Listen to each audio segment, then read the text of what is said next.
Coming up next on this special In Focus edition of Arizona Horizon, a one-on-one interview with Colleen Jennings Rogensock.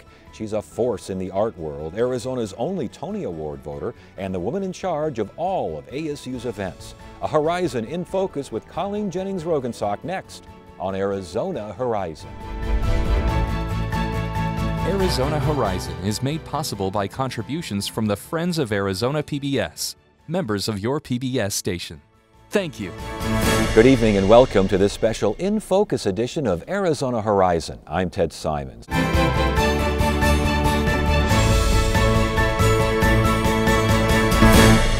Tonight, our guest is the kind of person you'd like to have at your dinner party.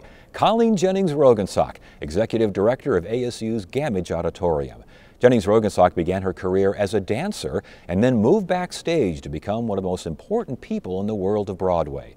She spends a lot of her time in New York seeing plays and musicals, and now, among her many responsibilities, she's overseeing the renovation of ASU's football stadium. We welcome Colleen Jennings Rogensock to Arizona Horizon. Good to see you again. Good to see you, Ted, as always. There's so much to talk to you about, but we're here on stage at Gammage Auditorium, and when you look around, does this feel like your baby? It is so my baby. It is my big, beautiful baby who has gone through growing pains like any other big, beautiful baby. We've added 118 stalls and 2 elevators to this big, beautiful baby, so everyone is guaranteed to have a great time. But you personally, I mean, this is it's like your identity almost, you know, isn't it? It truly is, and I'm not really even kidding about the bathrooms and the stalls, because I was taking someone on tour the other day and I said, oh, these ramps that come up into the building, they weren't here before I came. Oh, that big signage outside and the fact that this large sound shell can move, that wasn't here before I came. I sort of just went on an architectural adjustment tour through Gammage. How important, though, I mean, this is such a lovely theater. How important are theaters to theater people?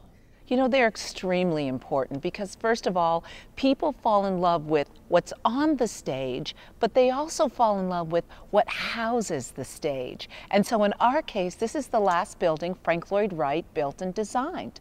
And it has not only that great international architectural notoriety, but it's also home to people who have asked their hand in marriage, who watched their child graduate, who became a citizen of the United States, who was sworn in the Arizona bar, or in our case, one of my most special events, that we laid Arizona's favorite son, Senator Barry Goldwater, to rest on this stage at his request. Yeah, so I mean, it's much more than a theater, but I know that when people like touring groups come here, they must, the first reaction when they see this place? You know, the first thing they go is, we had no idea it was so big. And sometimes, I believe secretly, we're the mini Grand Canyon. So when you stand on the stage and you look out into the house over 3,017 seats, you do feel like you're looking at the Grand Canyon.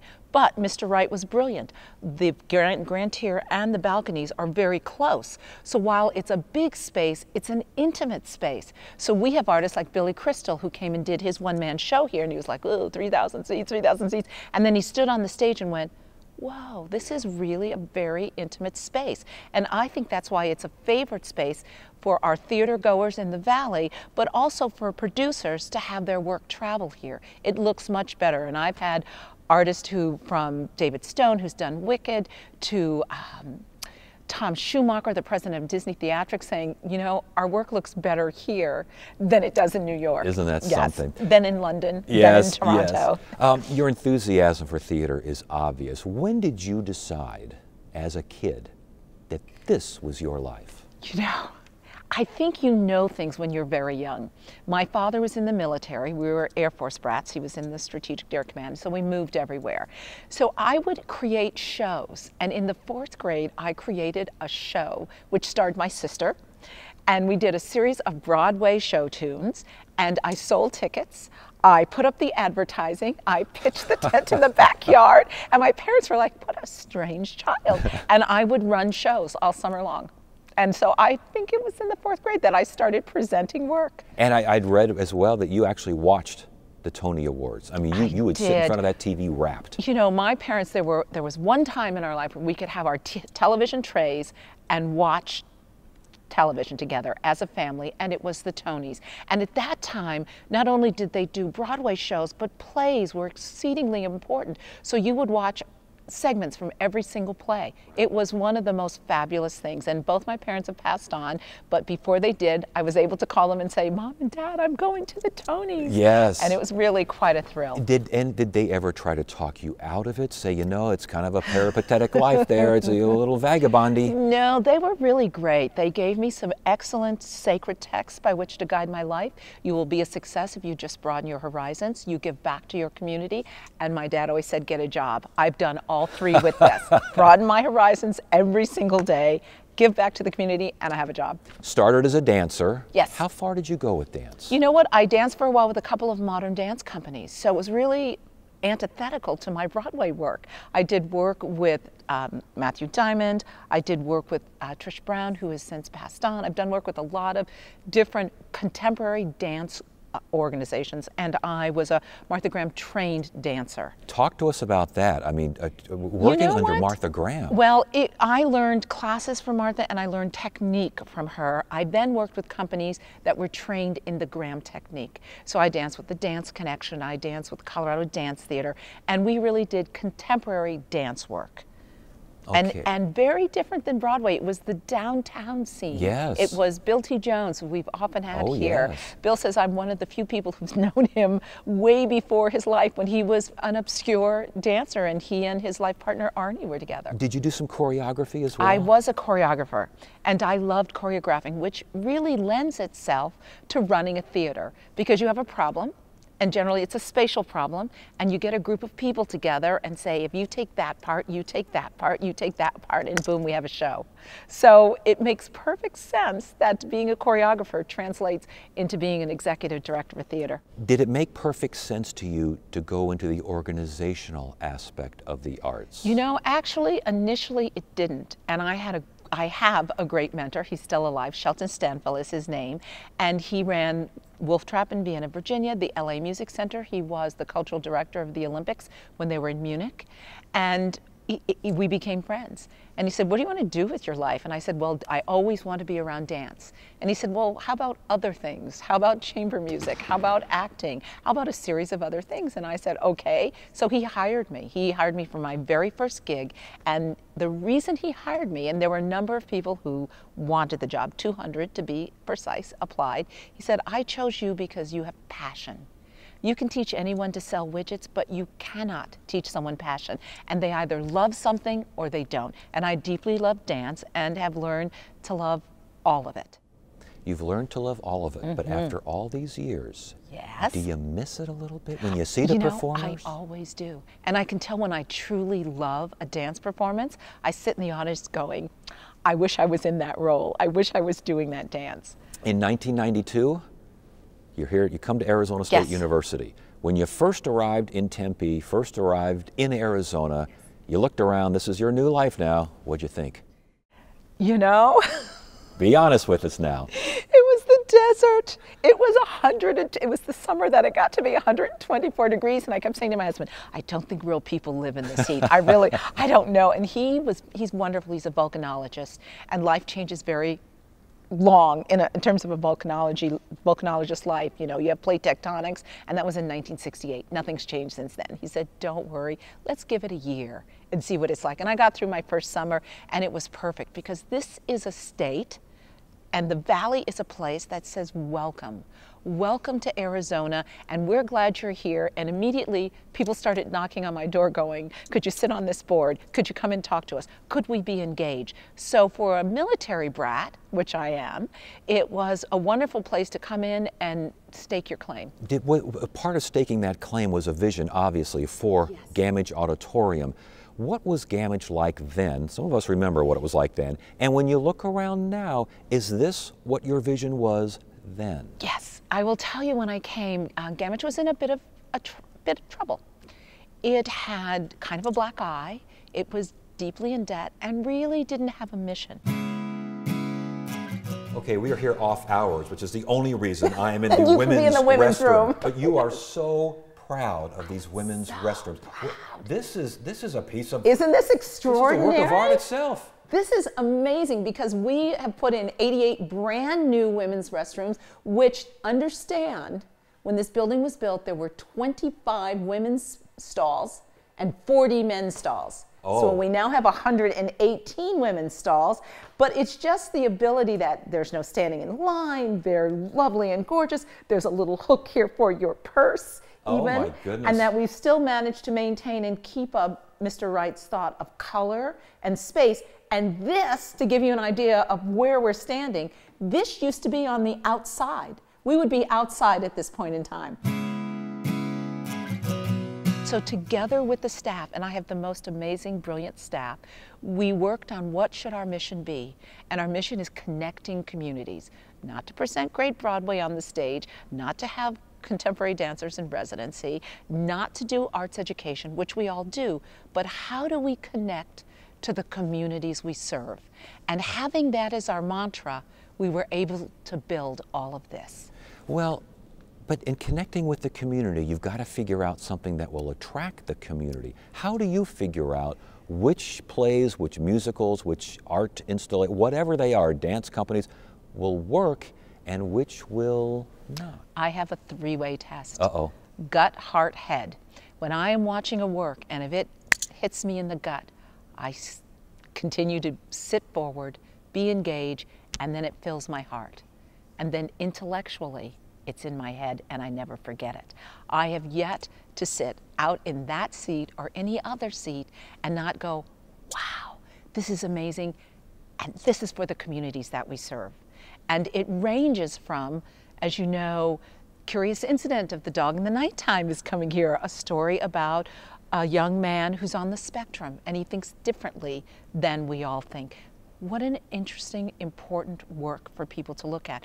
I think about, of course, who doesn't look at the big shows? Who doesn't look at the Hamiltons of the world and go, that is important to the Valley of the Sun in the state of Arizona? Have you ever had a booking that everything, the three metrics there all work Gut, for heart, you? head. Yeah, but it didn't quite catch. You know, I tend to lean on the adventuresome side. As my parents say, you will be a great success if you broaden your horizons. So there's sometimes when we're just a little bit ahead of the curve. Not a lot, but a little bit ahead of the curve. But ultimately, it balances itself out. Right. We worked with a great contemporary choreographer. Her name was Pina Bausch. She has since passed on. And Pina is a seminal artist around the Valley. And we brought Pina's first piece, which the stage was filled with carnations, and we had people, over 70 people involved in the community, ironing shirts and doing a series of things. This is contemporary dance. Yes. And a German, she was German from Wuppertal, Germany. And I'm not sure people immediately fell in love with Pina, but we brought Pina 2 more times, and we actually ultimately commissioned her very first work. And it was a work about the American Southwest. And people just, it sold out. It was just incredible. But the very first time, I think people went, yes. I'm not quite sure about that, but by the end, they are. Your head, heart, gut says, I don't know about this. I'm not so crazy. This is personally not necessarily what I'm excited about, but it was a raving success. It was a huge success. And I even think there are times when you look at work, and I look at work now, and think, wow, I think this is really going to be wonderful in time. So part of my role is also following an artist and saying, I like that work, but I think I'm going to like your next work better. And I think we'll be ready for your next work. And we've seen that in the artists that we've looked at over 3 years period of time. Daniel Bernard Romaine, Bill T. Jones, Anne Bogart. All of these artists have grown, and we've grown with them and stayed committed to them. You are a Tony Award voter. I am. How did that happen? Well, what's really wonderful is there are about 700 of us, and you have to be nominated. You have to have letters of recommendations from people in the business, and then you have to be willing to sit in the dark a lot. A lot.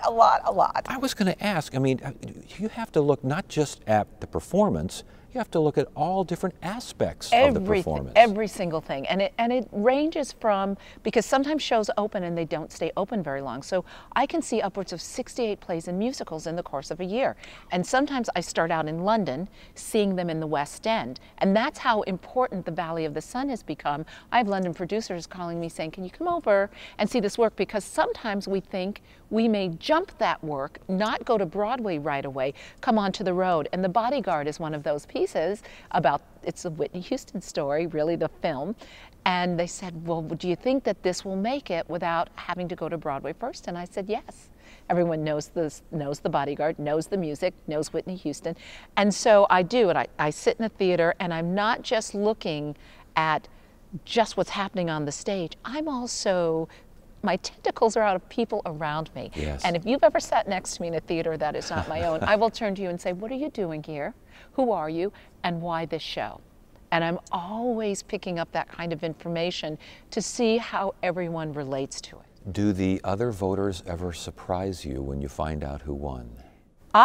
You know, knock wood, I'm pretty much spot on most things. But I know one year I was quite surprised, and a number of my colleagues, because I get to go to the Tonys as well, were sitting around me going, are you surprised? I go, yeah, I'm surprised. Just once or twice I've been surprised. How do you, though, I mean, this is just personal, but contests regarding art have always been kind of curious to me, because I don't necessarily understand, with art, you're kind of saying, you're the winner, you're not. And you know, you understand what I'm saying? Absolutely, and it's like when I watch diving. I'm actually a USA Swim official. I get it. You get to the end of the pool, you touch, and you've won. I watch diving and go, I wonder what they're looking at. I have no idea. But in contests of art, I think it is about both what the work has to say, who's saying it. As you know, of late, there's been a lot of stars in things, and so people go, oh, that star. And sometimes stars are right for shows, and sometimes they're not. But often for me, I'll look at a show and say, what's that show like without the star? Ah, how's that show going to hold up with no star in it? And I think all of those things come to play. I want to get back to this in a second, but you just said you are also a swim official? I'm a USA Swim Where official. do you get the time for that? Whenever I have time, ask Coach Bob Bowman, because I also officiate ASU swim meets, and I do USA swim meets, and I do Masters meets. And I loved it. My daughter, Kelsey Rogensock, was a USA swimmer, was an All-American swimmer, and a US Masters world holder in the 200 fly and the 400 meter IM. And so as a mom, I am not one of those, can I sit on a bench and drink coffee and eat cookies and chat? I'm like, where can I get in, dig my heels in and help out? And so I became an official when she was an itty bitty, a little tiny fish, and remain so to this day and love it. And now she's still competing? Go Devils. Is she competing? No, she's currently finishing Fulbright in Indonesia. Oh my goodness, she's okay. actually working as a copy editor at the Jakarta Post. And your husband, a volcanologist? He works on volcanoes around the world.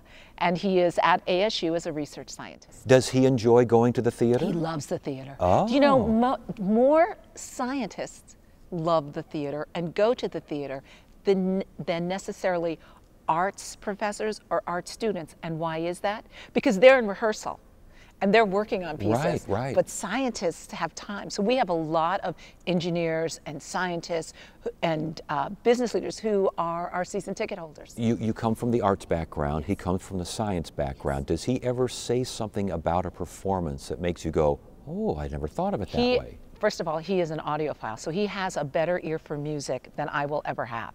So he knows and understands music, but he also understands theater. And we call my daughter our canary in the mine shaft, because her first Broadway musical, she was 3 years old when she went.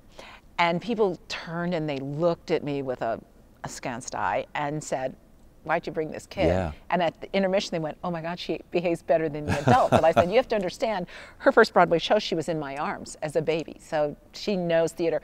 But she's a canary in the mine shaft. When she was little, if she would go to sleep, I went, ooh, not very good. not very engaging. Can't But keep the nope, kids' attention. You can't keep the attention. Something's going on. Now, did she ever want to get into the theater? You know, she went to Arizona School for the Arts. Oh. So she plays piano and double bass and loves the theater and dance, but she really has an interest in history and politics. She went to Williams College and was a history major, and then went on her Fulbright to Indonesia, and so has always been fascinated. She ran a gubernatorial campaign in Massachusetts. So her interest has been changing the world and making the world better, which I look at through the eyes of art and culture, and she looks at through the eyes of history and politics. Let's look at it through your eyes. How do the arts, because with education funding the way it is right now, the arts are among the first getting, on the chopping block here. Explain to someone watching right now who can't quite figure out why arts education is so important. Well, first of all, people talk about STEAM, science, technology, engineering, math. Well, it's not STEAM, it's STEAM. Yes. So I put the A in there for the arts because it is through the creative mind that all of those other things work. Albert Einstein said, always have a holy curiosity. Always be creative in your thinking. So whether you're doing math or you're doing the arts, it's really about being able to bring creativity to bear. Whether you're a good cultural citizen, has an understanding of who everyone is. The arts are about making the unfamiliar familiar. So as our demographics change in this country, and we're a global community, how do we best understand our neighbors and our friends and the people we work with? Through art and culture. Does it seem, though, in the current state of affairs, that folks aren't necessarily all that interested in the unfamiliar? I think that people are interested. It's, Maslow's hierarchy of needs, yes. Right. So once we have food in our bellies, once we have a place to live, once we feel safe and secure, it's the mind that is at work. And I think once the mind is at work, it's where people say, yes, the arts are important. But I think if people understand, if the arts play a role in everything we do, it's not a separate thing. I go to STEAM. It's integral to all of those things. That makes a difference, and I think people will understand it. I would not be here today had I not saw Leonard Bernstein when I was in the 5th grade conduct, or went to my first Madame Butterfly opera at the Met when I was 6 years old. It made an impact in my life that said, this is important. Whether I'm on the stage or running the stage, it means something in my life. And I think we have found this year, especially as we're coming into our new season, we're sold out with our season subscriptions. And why? Because of a little tiny play about the history of one of our founding fathers who was the head of the banking system. Does that sound like a great musical to you? It sounds, to me it does, but then I'm unusual about that. Hamilton. We're running a little bit short of time, but I want to get to this ASU football business here. Yes. But Hamilton, why is it so successful? I've seen it 4 times.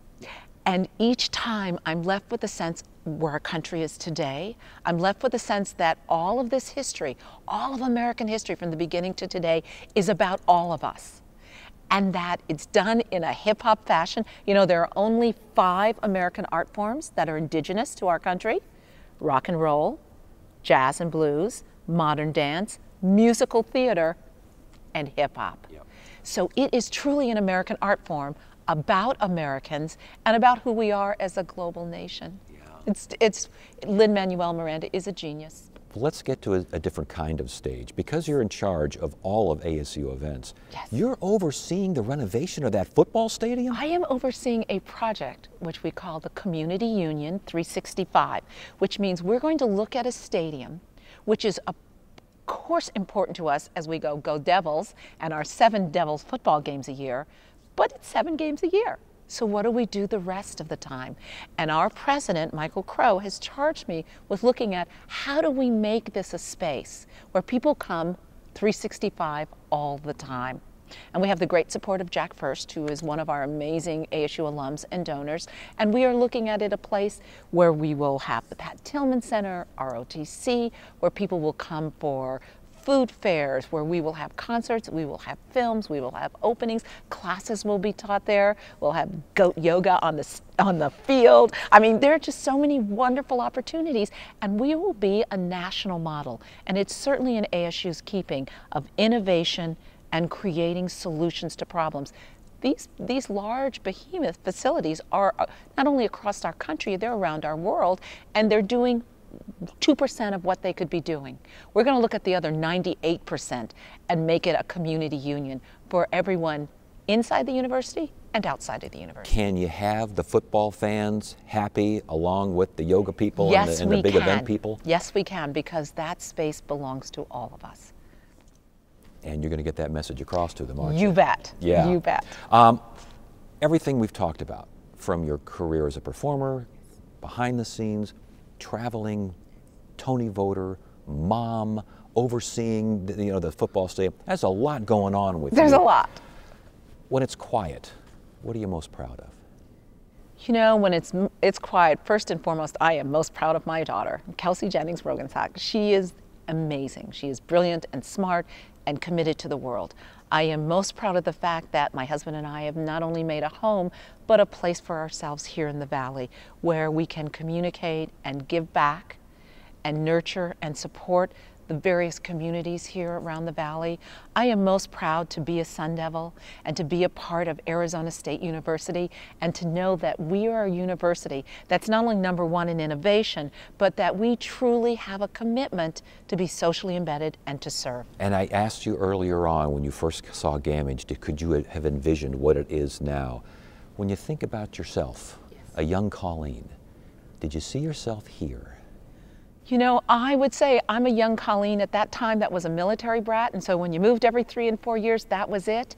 But somewhere in the back, deep recesses of my gut, heart, and mind, I wanted a place to call home.